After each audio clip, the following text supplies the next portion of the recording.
What is up, Earth's mightiest subscribers? It's Ernie, Blerd without fear. Welcome back to the channel. Alright, today's video we are going to be talking about Heroes Reborn number 4 by Jason Aaron, James Stocco, and Ed McGuinness. And in this video, we are going to learn a startling secret about the Marvel Comics Heroes Reborn universe that proves Dr. Spectrum is not only DC Comics' version of Green Lantern, but also Dr. Manhattan. We're going to talk about all this and more right now, but first, if you want to see more awesome videos like this one, make sure to hit that subscribe button. And if you enjoyed the video, I humbly ask that you Hulk smash that like button because it truly helps the channel out. Now, with that said, let's hit that intro. Word to wise, grass only greener when it's fertilized. Gave them truth in these songs, they prefer to lies. Destiny beautiful, adrift in her purple lies. You can't see me, you Stevie, wondering how I reach more evolutions than Evie and make it look easy.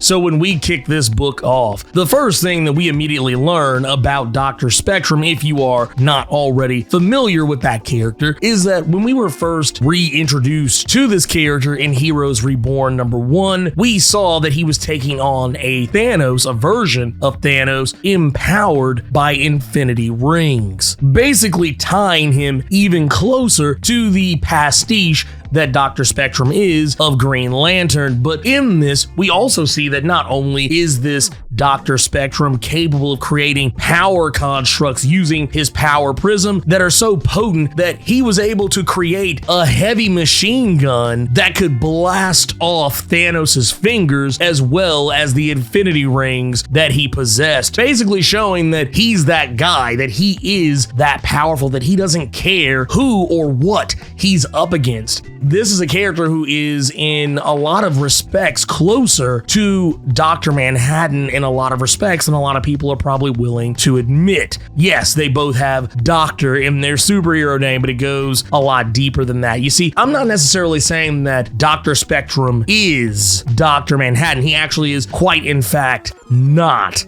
Dr. Manhattan in the way that I think people are probably going to initially think about it. He is, however, what Americans in the Watchmen comics viewed Dr. Manhattan as. He isn't the stoic, always in his own head and thinking about all of the different facets and points of reality in at all times that Dr. Manhattan was, though, in fact, this character can see all of cosmic reality if he wishes to, but he's not the cold, calculating Dr. Manhattan that we know from Watchmen, who just doesn't understand human emotions anymore. No, this is a guy who is, in fact, still human, and he is very much an authoritarian character. He is precisely what Americans wanted Dr. Manhattan to be in those Alan Moore comics. And when I say Americans, I'm saying that the Americans in those comics, how we had the one character who was a friend of Dr. Manhattan prior to him becoming Dr. Manhattan, saying that, yes, I didn't say that the Superman exists, I said the God exists and he's American. We get a line very similar to that in this comic when it is revealed that Dr. Spectrum was not incredibly fond of the idea of Celestials who are considered the gods of the Marvel Comics universe. And we learn that in this reality, Dr. Spectrum killed one of the Celestials and tore his head off and basically turned it into a black site prison. This is basically the Heroes Reborn equivalent of Nowhere, which is come to be the base of operations of the Guardians of the Galaxy in the Earth 616 Marvel timeline. Well, in this particular reality, Dr. Spectrum has made an enemy out of just about everybody. He talks about the Super Skrull, the Ringmasters, Space Circus of Crime, Beta Ray Bill, the Inhumans, basically talking about how he has faced off with just about everything in this world that you could possibly imagine, and in this universe that you could possibly imagine, even things that people couldn't even perceive as existing. Even taking on the Heroes Reborn universe version of Rocket Raccoon. Raccoon, who is, for all intents and purposes, about roughly the same character as what we are accustomed to. Only in this particular instance, Dr. Spectrum really wants to kill him. And also in this universe, Rocket Raccoon has found ways to weaponize Groot in ways that I don't think we've really ever actually,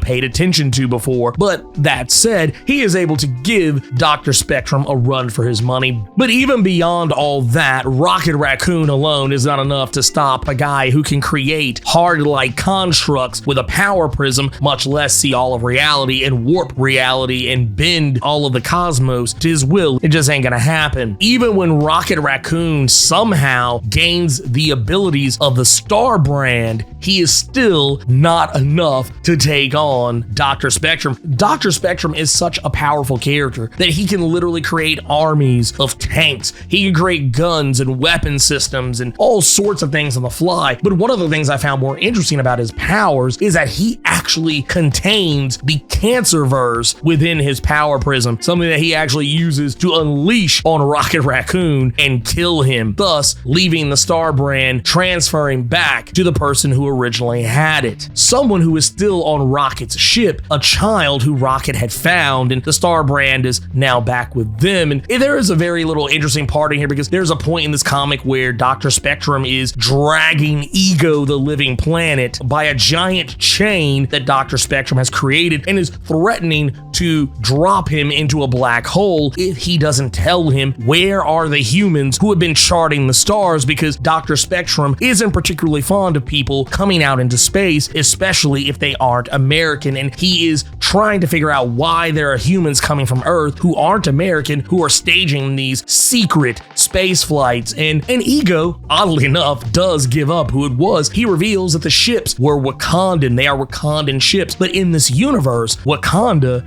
doesn't exist. At least that's what we were told originally in Heroes Reborn #1. There was no mention of something like it. However, apparently that is for good reason. Wakanda in this universe does in fact exist. It just keeps to itself and is probably more of a secretive nation than what we are even used to it being in the Marvel Comics universe. Towards the end of this comic, a little side story is what a lot of the core Heroes Reborn titles have been doing lately. We do learn that in fact the child who possessed the Star Brand that was left behind when Rocket Raccoon was killed and is now being cared for by Groot, we learn that they actually are found by these Wakandans. One of these is Okoye, now known as Captain Okoye, who is piloting what is called the Star Panther Macandal, and apparently they have an urgent message for Wakandan Space Command about the fact that they now know the location of the Star Brand. Now, whether these Wakandans are friend or foe, who knows? We'll probably find out within the next issue or so, but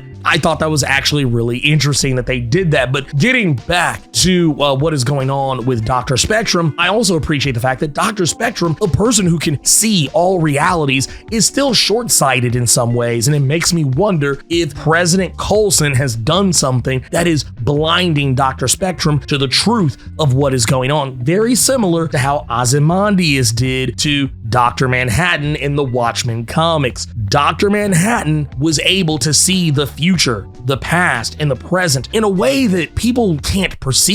He perceived time in such a strange way that there was really no way you could hide something from a character who is omnipotent and omnipresent and omniscient as Dr. Manhattan, except there was. In the Watchmen comics, Ozymandias used tachyon particles that basically obfuscated the future, or at least what Ozymandias was doing, so that Dr. Manhattan couldn't see his plan. In this, something similar could possibly be happening because, as Dr. Spectrum points out, he can see the entire cosmic tapestry every day. He knows everything that's going on out in the world. He has proven that he is fully aware of other Earths and realities throughout this comic. And he says that if there was something wrong with the world as it is, he would know about it. And this also comes up because in the previous issue, Blerd, the Marvel Comics pastiche of The Flash, said that he recognized something was wrong about the world, and this is what Dr. Spectrum is sharing with President Coulson. And once again, as Dr. Spectrum is sharing that, yeah, there's nothing wrong, he would know if there was, it's at this moment that we see as he's putting a $10 bill in the collection plate that on the back of this dollar bill, it doesn't say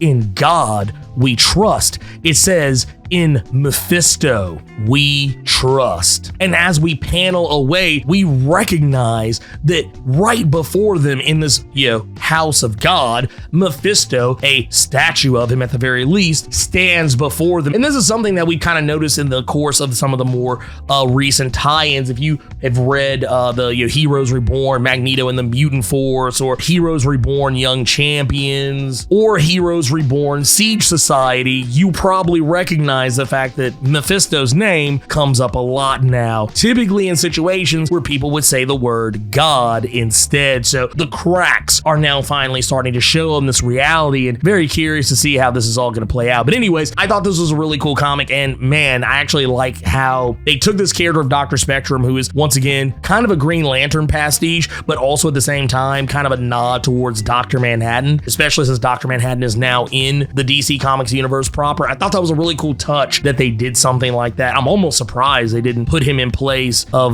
Hyperion, but I guess it also makes it interesting that you would have a Dr. Manhattan and a Superman on the same team at the same time. It makes things very interesting. But anyways, if you enjoyed this video, Hulk smash that like button and make sure to share this video all over the internet and with all your friends so they'll know how you leveled up your comic book big brain in regards to the Marvel Comics event, Heroes Reborn. On your way out, make sure to hit that subscribe button and let me know what you thought about Heroes Reborn #4. Keep it plus ultra and sound off in the comments.